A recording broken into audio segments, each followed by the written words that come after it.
Hello again, everyone. Today we continue with the Law of Renewal from the Teachings of Christ by Gita Saraydarian. And I will read some wonderful passages, and then we will do a second part of the visualization meditation. So before we start, we will say part 2 of a daily discipline of worship. And if you know it, say it with me or close your eyes and just imagine the sun and the light increasing, and we say, "O sphere of light, advancing and elevating goodness, may my soul rise with you, expressing goodness in all its contacts."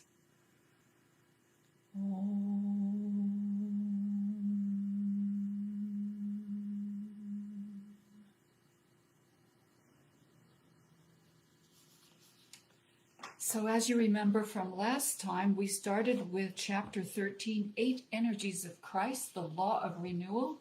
I read a few passages, and then we did a first pass through the visualization that's given on pages 228 and 229 of this wonderful book, Volume 1, Teachings of Christ. And so today I'm going to read a few more passages for you to think about, and you will notice that these passages are a little bit more self-confrontational. And I wondered, why do the teachers of ageless wisdom sometimes really are very tender and loving, and other times really hard and confrontational? And I thought it's because they want us to wake up. And this is that wake up 2 pages that Torkham writes in this chapter that I really resonated with, and I wanted to share it with you. So let me start reading for you. Starting on page 230, going to 231, 232. So he says, "If you do not renew yourself, you become the victim of your past." How many times during the day we are victims of our past? These are heavy, heavy statements, and I chose this for this time of the year because it is the end of the year and we face the end and renewal.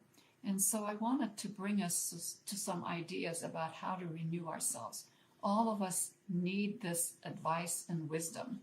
When you become the victim of your past, he says, you are dying, because the past is moving, and we're staying with it and not with the renewal, the process of moving forward. You cannot renew yourself because the past buries you, and we see this. The future gives you resurrection. And the whole teaching of Christ that Torkham emphasizes in these 4 volumes is the resurrected Christ, that he was able to resurrect himself. The past buries you. To get rid of the past. And what is the past? It is your hatred, your anger, your vanity, your self-love, your identification with stupid values, all kinds of things that you have in your mind and in your feelings. You are going to bury your past and resurrect yourself higher, renew yourself. That is the whole message of Christ. So when we look at the message of Christ as a great avatar of renewal, that's what Torkham is saying.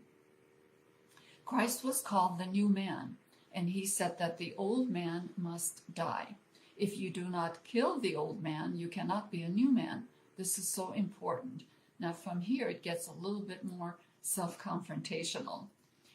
If you see the problems of the world, the problems of the families and individuals and groups, there is one problem, the basis of the problem. They are stuck to the past.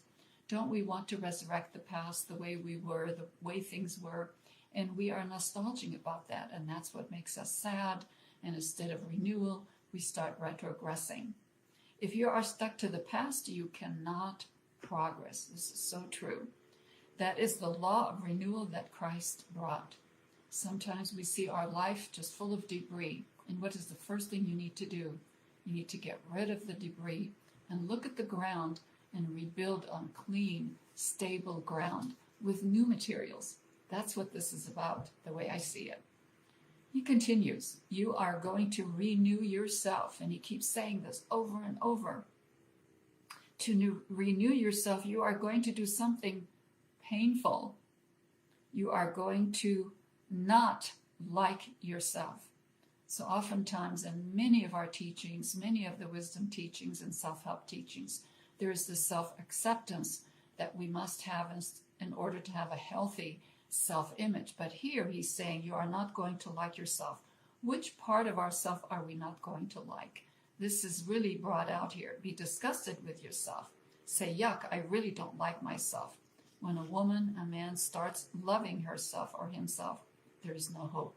He's talking about self-love in terms of vanity, instead of in terms of pretense and lies and pretending that we are something that we are not. Okay, there's falsity there, that in our souls we know there is a falsity. She can make, or he can make, lots of noise, lots of show off, but that is not progress. Okay, here's a definition of progress, which is continuous renewal, regeneration. Until that man or that woman comes to the point where he or she dislikes himself or herself, there will be no progress. So you're going to think very, very carefully, what part of me do I not like?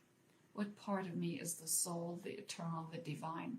But that part of me that I do not like, all my old memories and old, the past hatreds, angers, vanities, self-love, and show-offs, those are the parts that just no longer work. They're debris in my life. Okay, I really don't like myself in this shape, in this manner, in these thoughts, in these feelings. And what an icky thing this is, I'm going to get rid of it. Okay, so think of those things as debris that's fallen around you, and you're going to look and say, this is not me. This is not what I want in my life. Now, if you do this, you have a chance to progress. But if you are very content and happy and satisfied with what you are, there is no hope. Even if the Pope comes and tells you you are saved, you are not saved until you change yourself. And this is the image that I keep having, is this big mound of rubble around us called old habits, old memories, old wannabes, old show-offs, old ego, old self-images that's just fallen all around us. And we look at it and say, yuck, but what am I going to do? Well, to renew, you have to remove that stuff first, right? Okay. This renewal must be your own labor. You can't just say, I'm going to hire 50 people and trucks and have them come and haul it away. Now, we have to have our own sweat and tears into it and say, this is not me anymore. Because in saying, this is not me anymore, you are really affirming who you want to be. You are saying, that rubble is not me, but what is me? I want to find out. Nobody can teach you. Okay, all these teachings are guidelines for us, but they can't just be injected into our brain and make us change unless we take it and we chew on it and we use it to transform our life. It is more important than any book, than any lecture, than any instruction. You are going to stand on your feet and say, I want to renew myself. I don't like the old me. When you do that, you will see the progress that you are making. So that's where I want to stop for the reading today. Listen to these pages a few more times. Close your eyes and just listen. What is he really saying? And look at your life. When I started reading this and looking at my life, the image came of rubble, of things that I don't use anymore. Start cleaning out your closet, cleaning out your chest of drawers, cleaning out your bookshelves, and saying, I don't need these anymore. I don't need these books, these clothes, these habits, these emotional feelings. They're debris. They're cluttering my life, and I need to get rid of them. Okay? So, if you're ready with that thought, let's go ahead and do the second layer of this visualization. I love it. We will do just a little bit deeper today. And if you haven't done the first part, go back and watch the first part, do that beginning, and then do this one. And then next week, we will do the final full visualization. Okay, so if you're ready, sit up straight and always put a smile so you're relaxed and you're looking toward the future, and relax and relax. And let's take deep breaths.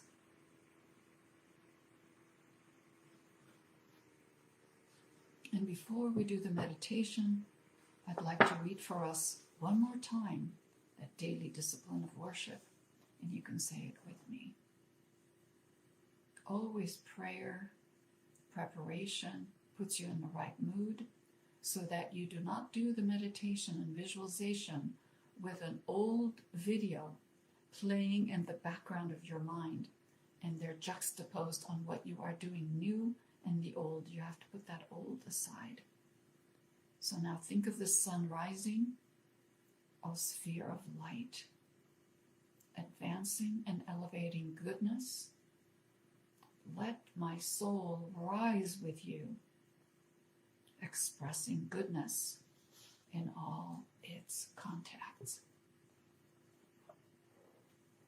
Stay focused and imagine a big star in the sky, the big sun, and see a beam of light coming to your forehead.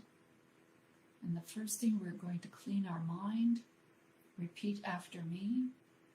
May the light of God purify my mind. May the light of God purify my mind. May the light of God purify my mind.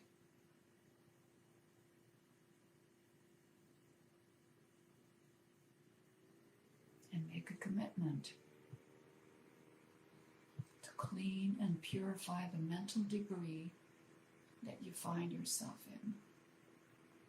Start sweeping them away with that light.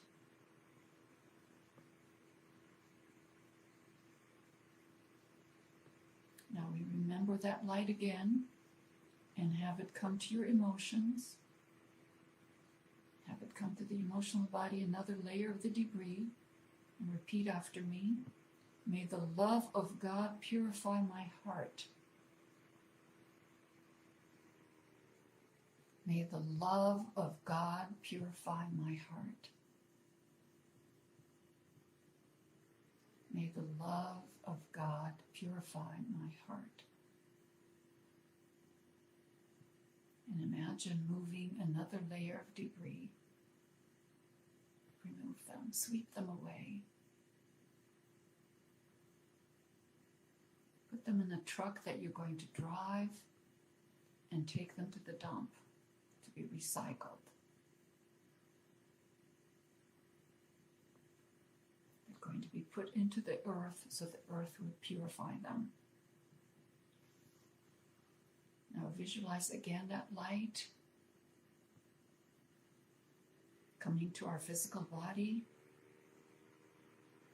and repeat after me. May the energy of God purify my body. May the energy of God purify my body. May the energy of God purify my body.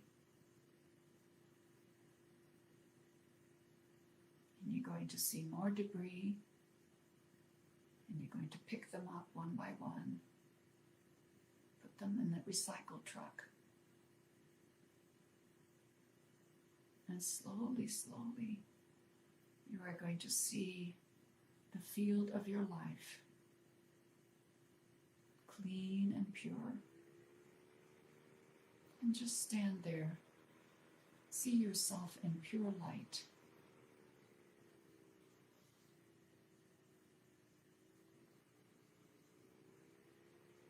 Take a deep breath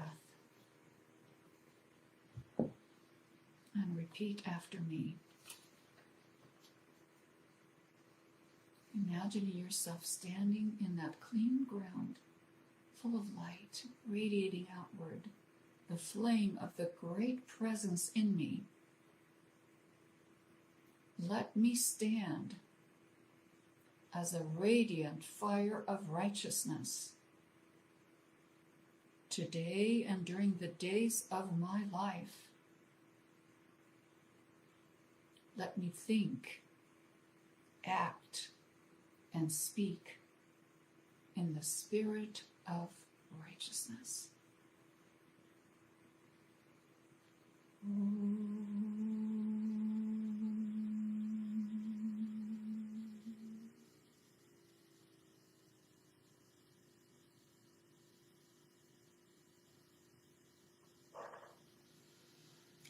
Thank you for being with me and joining these wonderful Monday morning inspirations. So this week, if you find yourself on that field where your life is and it's recluttered again, full of debris, do this meditation visualization one more time and just imagine yourself removing them one by one. You can create your own drama, remove them layer by layer, but you're always helped by the power and the light and the love of God, or the Son of the great ones. Okay, thank you so much for being with me. Have a great week, and I'll see you next time. Bye for now.